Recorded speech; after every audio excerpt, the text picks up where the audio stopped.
And it's funny just to go back a little bit. People talk about we talk about our cop sense, our gut instinct. You feel like don't answer this call just then, or don't go into this house by yourself. Maybe don't stop this car. So we all have experiences, but a lot of times we just pass it off as ourselves, and many times it is. But yeah, the 2010 incident was a little bit different. I was actually the director of the police academy at the time. My oldest son, who was at the time turning 11, I think, wanted to go to St. Augustine because he'd seen one of those ghost hunter shows. And there was an incident in St. Augustine at the lighthouse. And I'm just about 3 hours south of St. Augustine. And they had an incident there that was on TV. It was the old ghost hunter show. And it showed a figure in the lighthouse. He wanted to go for his birthday. So I said, okay, fine. We went up there and we took this tour, say that's at the lighthouse, called the Dark of the Moon tour. And took the tour. He had a great time. He said, Dad, can we do it again? Well, we're not driving back to Vero, so why not? It was a 2-hour tour. So I bought tickets for a second tour. And the guide said, well, you guys just did this. I've got a smaller group this time. So I'll tell you what, I'm going to take everybody else to the lightkeeper's house.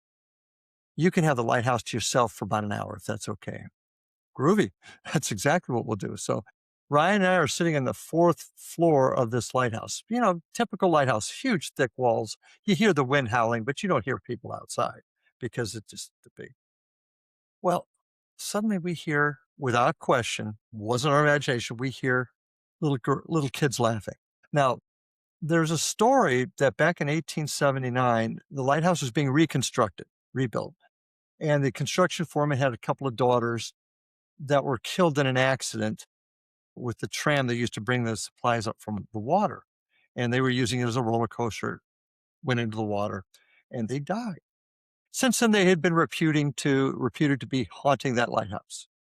Well, back to the present time, Ryan and I hear these kids laughing. As a cop, what's the first thing I'm thinking? They're piping in those voices to enhance the experience, if you will. Let's have some fun with the guests.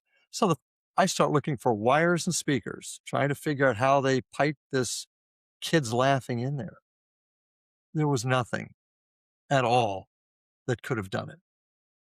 And I went all through that place. There was no wires. There were no speakers. There was nothing that explained what we heard. And we know what we heard. So it was at that point I'm thinking, and I'm combining what happened to me back in Dade County back in those early years. And as a detective, you've got this thing about you're wanting to solve the crime. You're wanting to answer the question. What happens after we leave this existence? What's on the other side is one of the biggest questions, one of the biggest mysteries of all mankind. So at that point, I'm figuring I'm gonna find out what the answer to this is, and that's how we created. I'd done some investigations and had been looking into this for a few years prior, but it was at that point I said I'm going to try and use my skill set as a detective, put that to work to try and figure out what this phenomenon is, what this mystery is. So that's what I've been doing ever since.